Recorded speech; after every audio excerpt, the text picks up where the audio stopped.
Hello and welcome to Bringing Education Home. I'm Herb. And I'm Kristina. Together, we are bringing you ideas about education, entrepreneurship, and relationships that are both inside and outside the box. If you like the show, be sure to follow Kristina on Facebook. And leave us a review on your favorite podcast platform.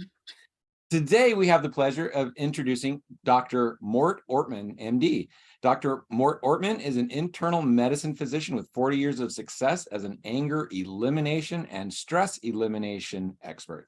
He is the creator of I Can't Believe I'm Not Angry Anymore, Anger Relief Program, a 10-session program that has proven to be extremely effective for helping people overcome long-standing anger issues, including anger issues related to marriage, parenting, and divorce. Dr. Orman has led more than 100 anger and stress elimination workshops for doctors, nurses, lawyers, business owners, entrepreneurs, other professionals, and even the FBI.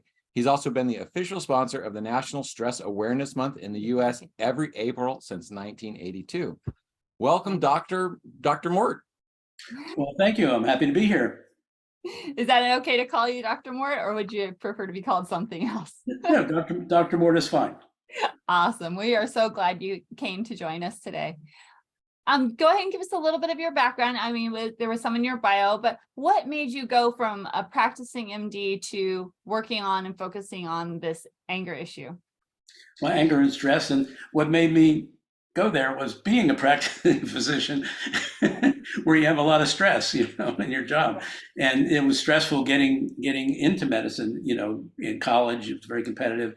And then in medical school, I had a lot of stress. I had a lot of anger and anxiety and relationship conflicts and things like that. So, and then when you get into practice, they don't really teach you in medical school how to run a small business, which is what I had.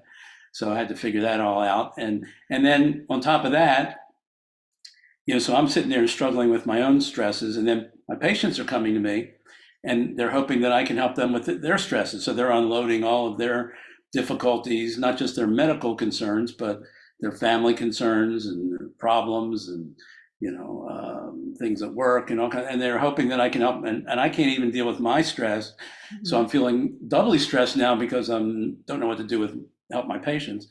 And so and then the other thing was, you're watching people over time and you're seeing the effects of stress and anger and stuff affecting their health. Mm-hmm. And most people don't have that perspective. You go to work every day, or people go to work every day. They don't see people over time getting sicker and sicker and sicker because they're experiencing, and then they tell you they're having all this stress and stuff.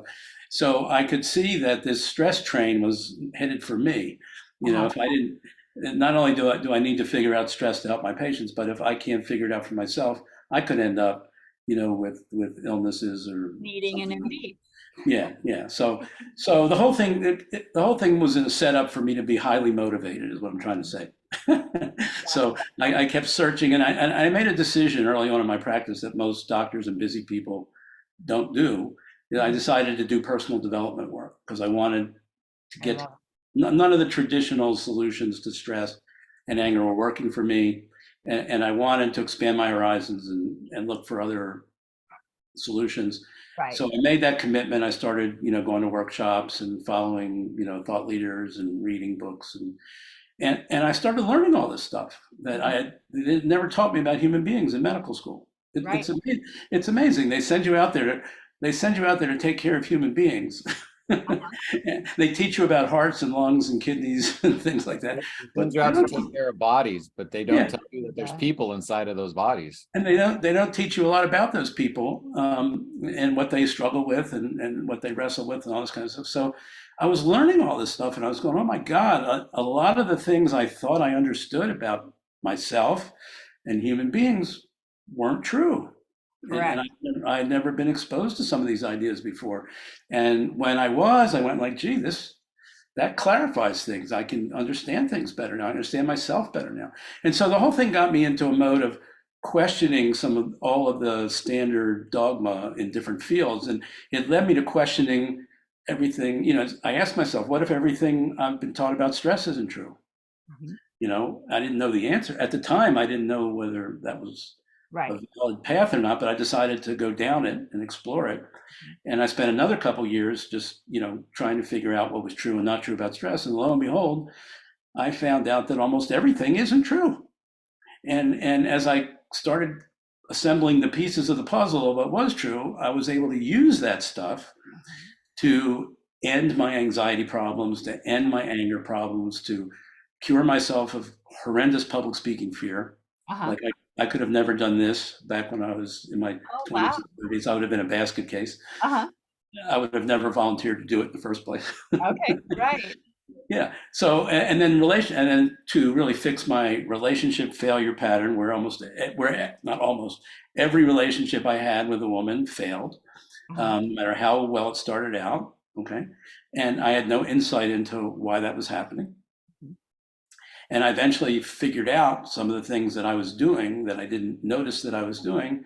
And I was able to put the corrections in, again, studying about relationships, learning about relationships and how they do work, as opposed to the ideas that were what you thought it worked, right? Exactly. Which who knows where I got them from. Probably got them from sitcoms and Leave It to Beaver and movies and stuff like that. But there are all these ideas floating around in my head about how you're supposed to act, or how a man is supposed to act in a relationship with a woman. Right. You follow your models.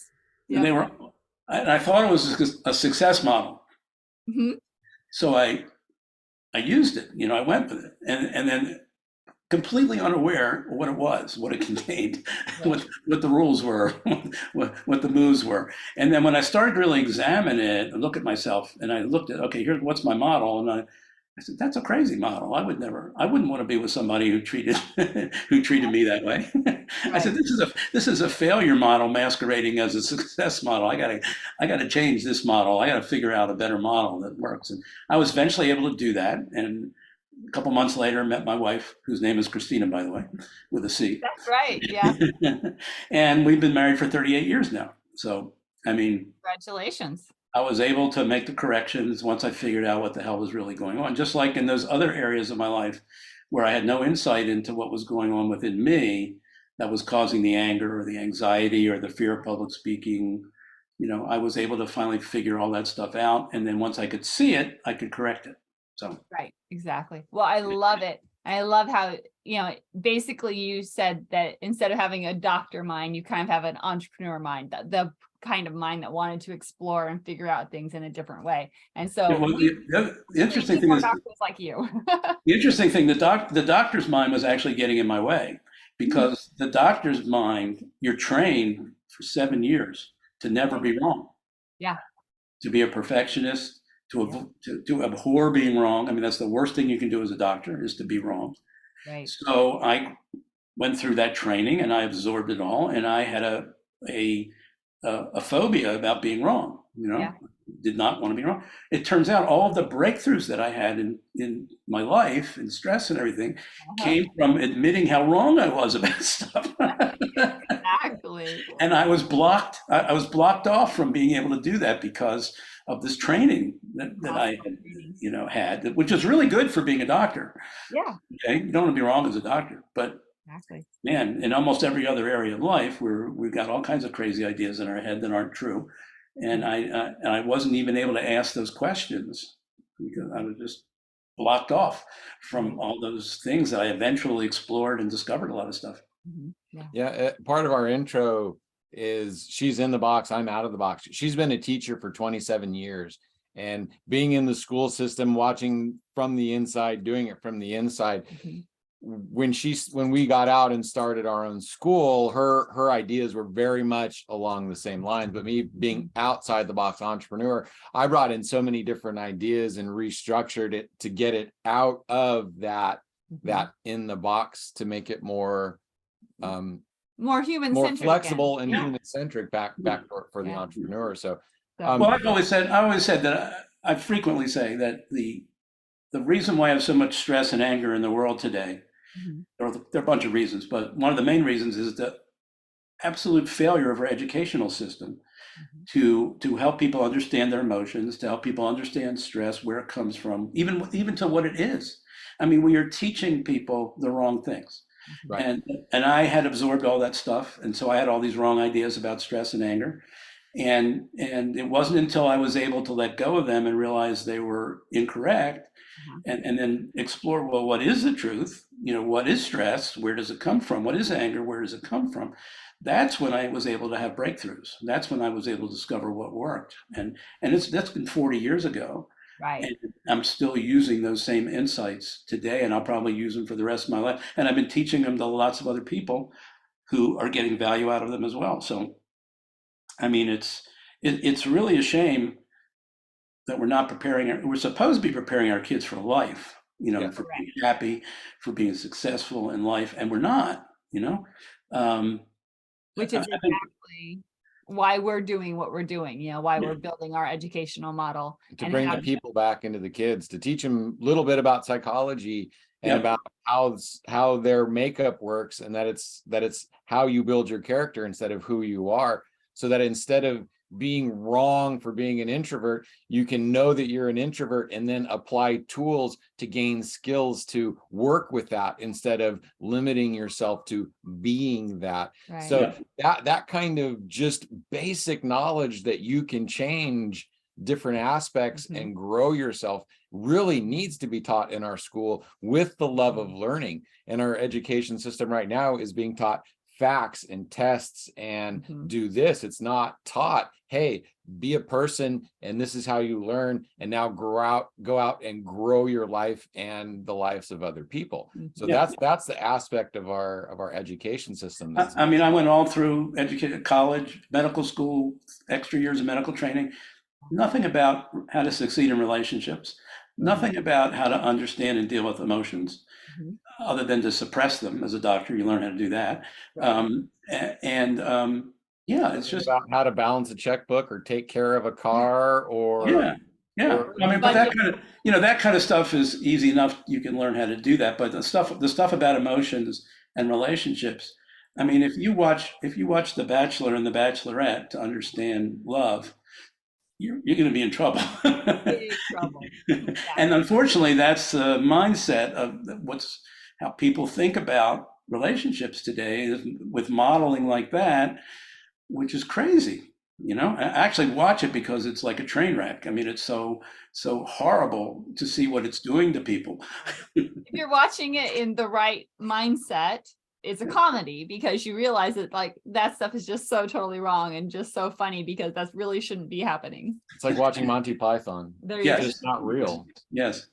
But everybody consumes it like it's like the gospel, it's like this is how you should, pursue love. Check your feelings and see how you feel. And if you feel certain ways, then that means you're in love. It's like, what about the commitment that you need and this growth together that you need to have 38 years of marriage, or in our case, 30 years of marriage? The couples on those shows rarely talk about that stuff. What they want out of life, what they want what they want in a partner. Matter of fact, I just posted this the other day. I came across this great relationship advice. It said, make a list of all the things that you think are really important to have in a partner. Okay. And then be that list. Right.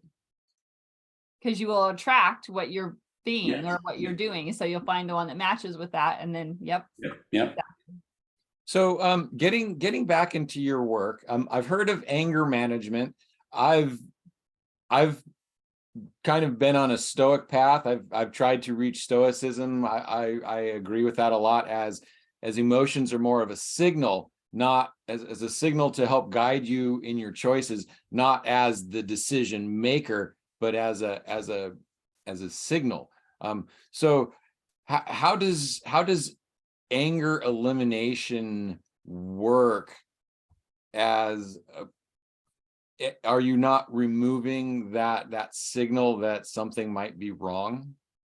Well, first, I'm not really removing anything. I'm giving people the power, the capability to get rid of their anger anytime they want to. So if their anger is serving them, or if they want to even gin it up, if you want to motivate somebody, or you're dealing with a customer service rep and you want to get some resolution of a problem you're having and you want to get angry, you can do all that. I'm not taking anger away from people, but I'm teaching them how they can eliminate it. And it's the opposite. It's really the opposite of anger management, because anger management and stress management mainly focus on symptoms. Okay. And they teach you how to lower the symptoms of whatever those problems are. They don't teach you how to get at root causes most of the time. Mhm. And you eliminate anger by getting at the root causes and understanding where it's coming from.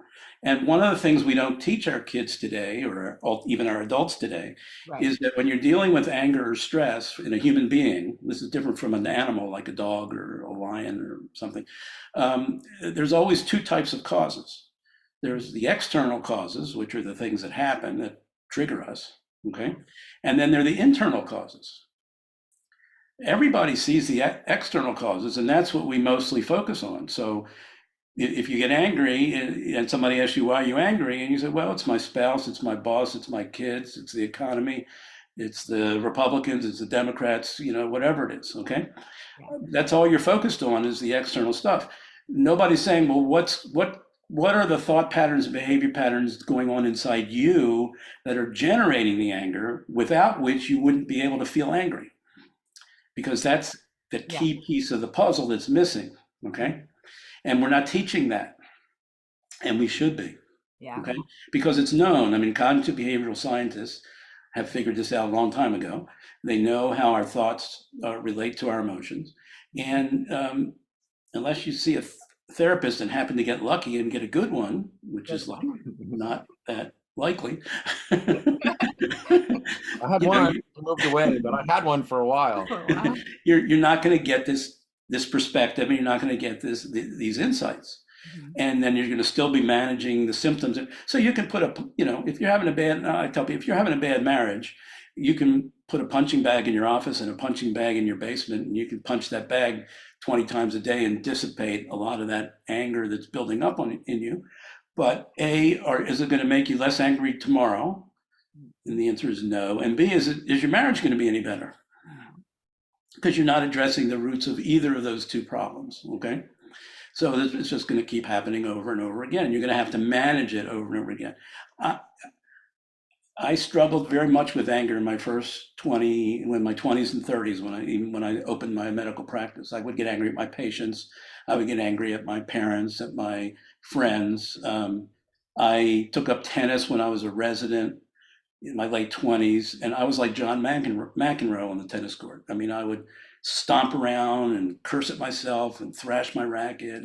And Slam the balls. I couldn't control it. And I thought I never would. Okay. But since I discovered some of these insights on how to identify the internal causes, the last 40 years of my life, I'm going to be 75 next week on Groundhog's Day. There you go. The last 40 years of my life, I've had almost no anger at all. And most people believe that's not possible. I didn't believe it was possible, to tell you the truth. But if I do get angry, I can get rid of it in minutes, because I know exactly where it's coming from. I understand the mechanism. I can look at it, the mechanism of how I'm thinking, and I can say, is that accurate? Is that truthful thinking? Is it realistic thinking? And a lot of times I'll find that there's some flaw in it somewhere that I didn't recognize. It got triggered automatically, and then once you see it for what it really is, your anger just goes away. It's like when everybody's had the experience when you made an appointment with somebody to meet you somewhere because it was very important, like they were going to drive you somewhere, and you had to be there, and you show up on time and they don't.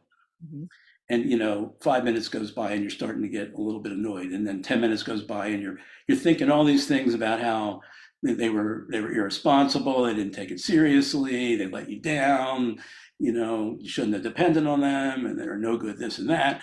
And then 15 minutes after they're supposed to be there, they come in and they're all profusely apologetic. They got stuck in a major traffic jam. There was no way they could get out of it. They left like a half hour early. They were very conscientious.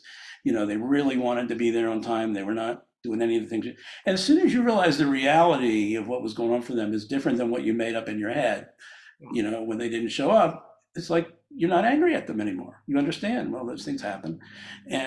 But the anger's gone. I mean, literally gone. You don't have to take deep breaths. You don't have to punch a punching bag. You don't have to do anything. You just you had one view of the situation in your mind that was wrong.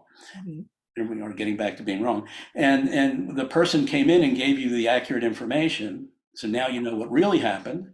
And as soon as you know what really happened, it's like there's nothing to be angry about. Yeah. you know? So it's just, Yeah, Not and that always. makes a lot of sense. not always.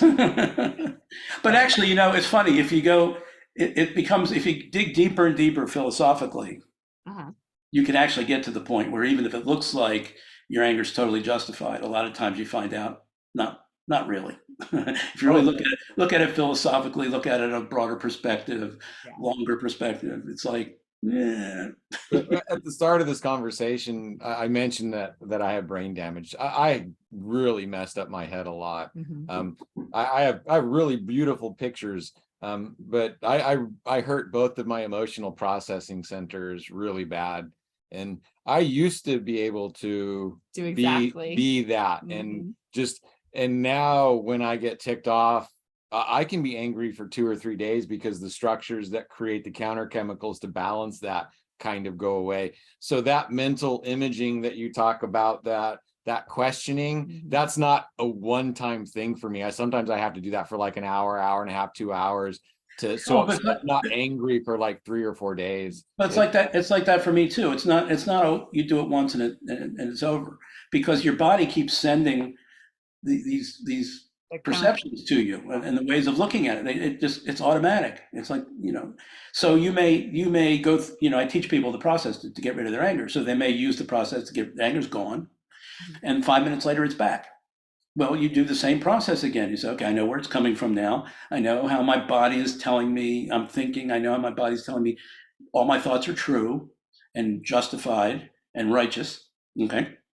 And now I have a chance to examine them again. And now it's easier the second time, and the third time, and the fourth time, and the fifth time, because it's the same stuff. And you already know the answers.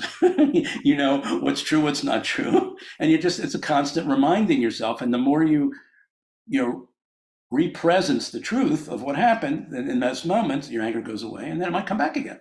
And in some people, it might happen 5 times and then it's gone. Some people, it might happen 100 times and then it's gone. You know, it might go away in 30 minutes. It might go away in a week. But it's the same process to deal with it each time it comes up. And when you do that over time, I'm talking years and years and years, it rewires your brain. Cool. So we need to. Yeah. I know things that used to really tick me off, like knee jerk. You know, back when I was they don't anymore. I mean, the same thing happens and my body doesn't react like it did back then. You know, it's because I've retrained it by doing this so many thousands of times in so many different situations, and I'm working with so many different people. I mean, I've ingrained this stuff into me, Right. you know, and it's built new pathways, you know, which is what happens all the time. Yeah.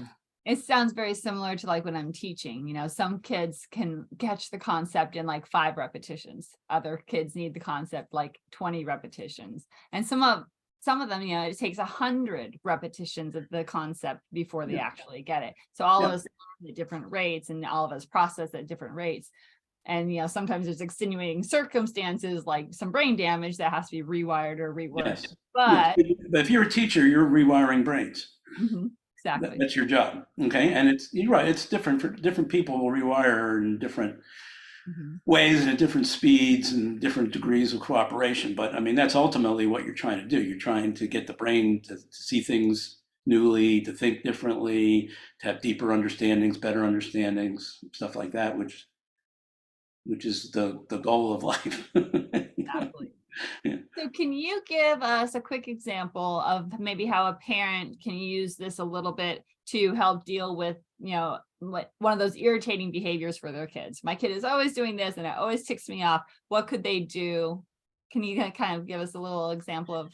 Yeah, well, one of the first things, there's a cascade of several thoughts that trigger the emotion of anger in our body. Okay.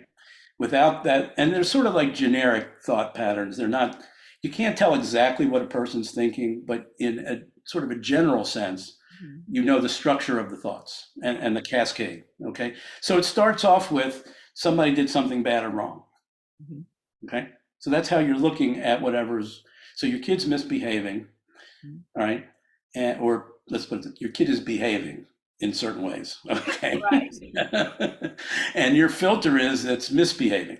Okay. Right. It's bad or wrong. Okay. So that initiates the cascade of, and then other things follow. Well, you can take that one assumption, you know, doing something bad or wrong, and ask yourself, is it really bad or wrong? Mm-hmm. To give you an example, my wife, early in our relationship when we were married, we rarely got into fights. Right.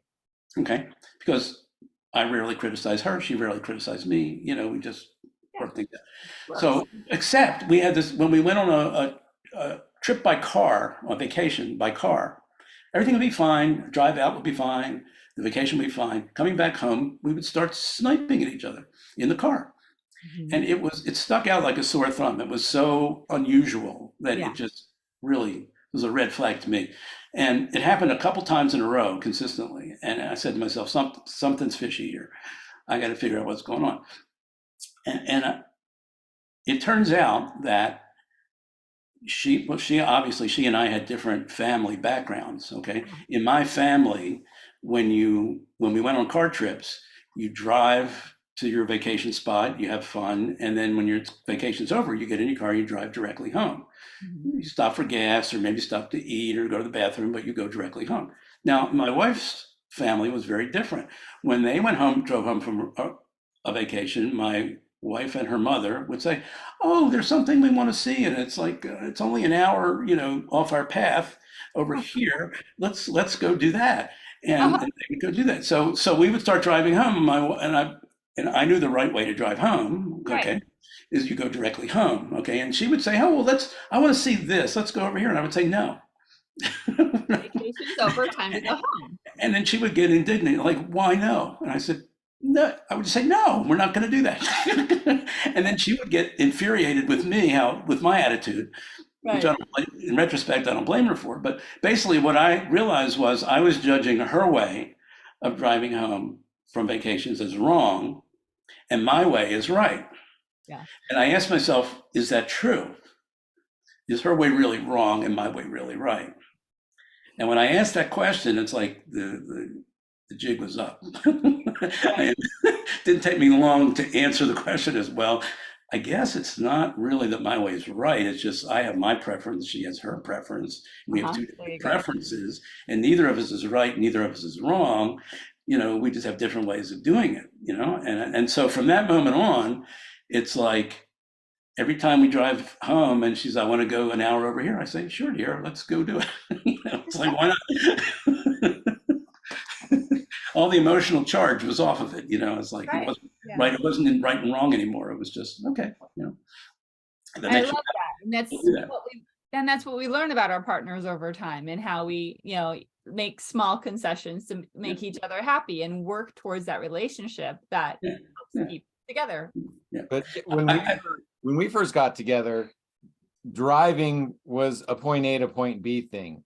And it's like, oh, we're going here. You get in the car, shortest possible route, you get there. Mm-hmm. In several years ago, she bought me a really nice car. And that changed the way we drove. We would want to go driving and not have anywhere to go. So we would sit in the driveway for like an hour thinking, where should we go? And we eventually broke that by like, hey, let's go to Tillamook, which is an hour and a half away, to grab an ice cream. And eventually on the way, then we was like, oh, hey, we've never been down that road. And so we eventually broke out of that cars are to get here to there. And once you're there, you do stuff. To the car ride being part of the adventure. Yeah. So either way is right or wrong. They're just two completely different ways to experience the. Yeah, I see the same pattern in holiday stress. Around Christmas time and everything, and because people ask me to talk about that a lot, but because same thing. You come from two different family backgrounds, and each family has like a tradition of how they celebrate the holidays, how they decorate the tree, who does what, how you're supposed to behave, and then you get married. And you start, having your own Christmas tree, and then you start getting into arguments about, somebody's decorating. All those people who open up their presents on Christmas. Or when you open your presents. Have to wait till Christmas Day. It's the same stuff. It's like judging that to be wrong when it's just a different way that people have been, conditioned to do things by their families, their traditions and everything. So that's the first thing you can do, is you can realize every time you're angry, you're judging that person or that event to be a bad or wrong thing, And a lot of times it's not. Now, occasionally it can be, Right. okay, but a lot of times it's just a subjective interpretation that's not inherently right or inherently wrong. It's just, I love that word preference that you use. It's yes, the preference, and yes, preferences aren't necessarily right or wrong. It's just the way I'm used to doing it, or I like to do it. yeah, yeah. It's Yeah. like chocolate ice cream, vanilla ice cream. It's not like one's right and one's wrong. Yeah, exactly. Man, this is awesome. I love this discussion. You've been giving us so many good tips and ideas, and really digging down to that root cause. Yes.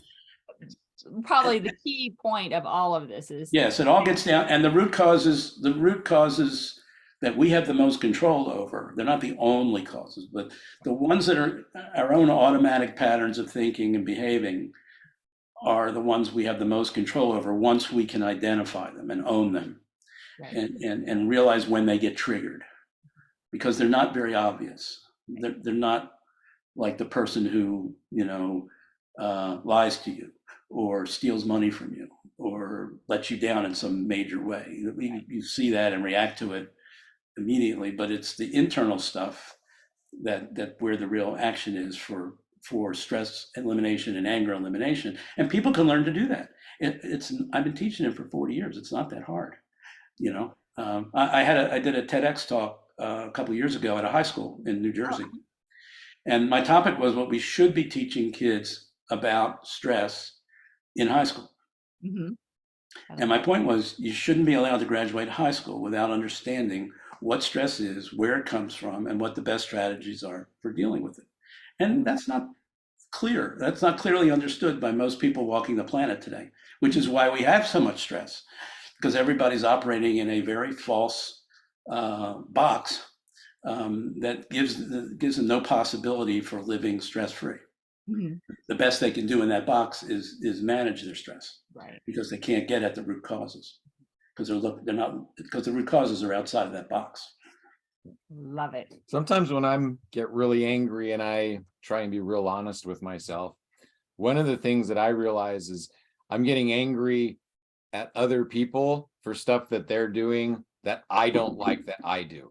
So I get mad at people for doing things that I don't like about me. And that's an internal cause. Right. Yes.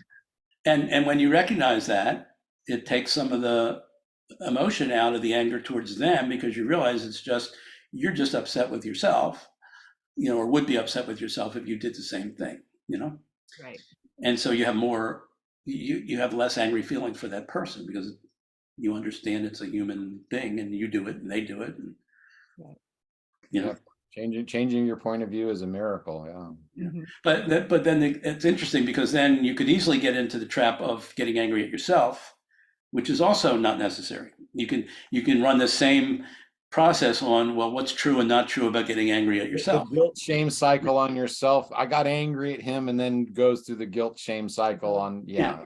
And if, like you say, if you had some insult to your brain, and things are wired a little differently than you would like them to be, that's something that's not in your direct personal control. So if it's causing you to get more angry, it's understandable, and it's not something you're doing that you should feel bad about or that you feel ashamed of or blame yourself for. It's the way your body is configured. But at the same time, do your best to work towards Yes, or rewiring, Yes. or whatever. yes. Like shining a big spotlight on however I'm feeling. It's not. Yeah. It's not that it's worse. It's just more. Yeah. It's all. Whatever it is, when it happens, there's no reason to blame yourself. And blame is part of anger too. Yeah. When we are angry at people, we're blaming them. And when we're angry at ourselves, we're blaming ourselves. Mm-hmm. And not only that, but the blame is usually it's usually either or. It's usually a one-sided. I call it unilateral blame. It's 100% unilateral. Uh-huh. So either that person was bad and wrong and they're 100% responsible, or I was bad and wrong and I'm 100% responsible. Oh, right. It's very either or. Mhm. Okay. Either or thinking is a huge problem in society today. It really makes us misunderstand life in many different ways. And a lot of things are not, very few things are either or. There's always like a gradation, a gradient, and there's one stream over here and one stream, and there's a lot of stuff in the middle. It has characteristics of both. So, but we get trapped in one side or the other of the extreme, and it distorts our view of what reality actually is.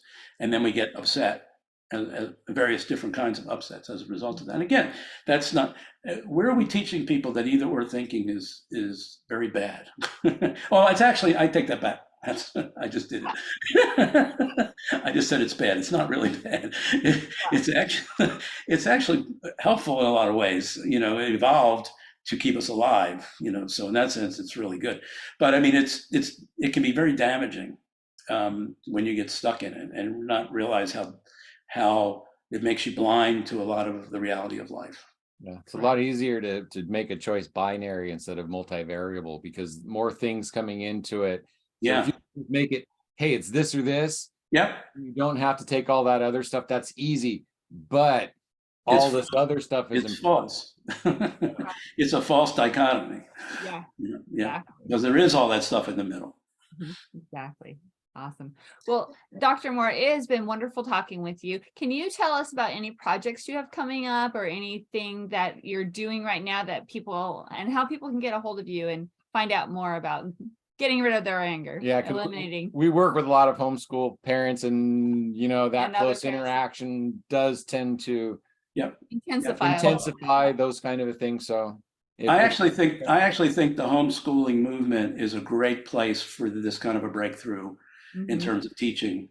Teaching kids life mastery skills can really happen because you don't have the bureaucracy that's going to squelch it or prevent it.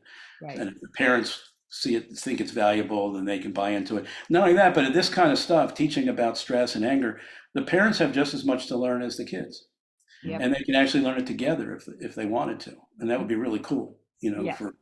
For parents and their kids to both learn about anger, so that when they each get angry at each other, they can say, "Hey, wait, you're doing this." Right.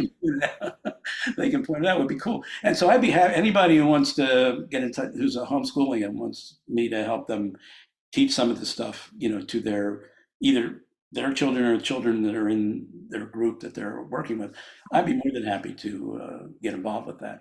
But anyhow, best way for people to get in touch with me and learn a little bit more about anger and my approach to it is there's a website they can go to. It's called theangersolution.org. Theangersolution.org, and there's a short PDF they can download. It'll get them on my email list, and I send out emails every Monday, Wednesday, Friday, and they can find out about all the stuff that I'm involved with that way. And that's a good way to do it. Excellent. I love that. Yeah. Wow. Another awesome episode for our parents. Part of this podcast mission is to build a library so parents can come and listen. Oh, I'm having this issue. Maybe I can go listen to a podcast and get some tips and tricks to help smooth over the rough spots. So this is awesome. Thank you. I will tell you something. I'm actually scheduled to produce a course, a 6-week course, 1 hour a week, for something called the Family Education System or something like that. Summit, yes. Yeah, so I'll be teaching a course in that. And the title of the course is How to Become a Low-Stress Parent in a High-Stress World. And that'll be a product after the 6 weeks that you can put in your library, or we can make available for you in your library and stuff like that. Oh, thank you. That would be absolutely amazing. And actually, I'm actually speaking at that same summit starting next week. And I will be doing helping you teach your children how to read. So because of my teaching background, there's a lot of parents who don't know how to help the teacher teach their kids to read. And it's not just the teacher's job. It needs some work at home too. So I'm taking my course about early reading. Yeah, great. Wonderful. Well, thank you again so much. I really appreciate it. And I appreciate all of our audience listening and checking in on our podcast. Please leave a review, leave a like, let us know how we're doing. And thank you so much. Have a wonderful week, and we'll talk to everybody soon. And I would like to thank Dr. Orman for taking your mess and being able to figure this out yourself and then bringing that back. There are so many people who find these things that are missing and just don't take care of it. And so for you to take that, not only for yourself, but then to bring that back to all of us, thank you so much for your caring and for how you're bringing this in. Well, it was being being a doctor, I recognized that once I had this breakthrough myself, I said, my God, this is so important to people's health and it's not being taught. Well, I got to get it out there. So, you know, it's like, it's part of my expression of doctorhood, you know, that brought me to teach it and conduct seminars and write books and do all the things I've done, because I really saw that it was something missing in the healthcare system. You know? And again, I have to say there are lots of doctors out there and they're not all doing that. So once again, thank you. Okay, because you are taking that position. This is important. This is awesome. So thank you for being that guy to bring this forward. Thank you. And thank you for I have another Kristina in my life. Awesome. Kristina's are awesome. I like Kristina's. Kristina's are pretty good. Yeah, awesome. All right. Thank you, everybody, and have a wonderful evening.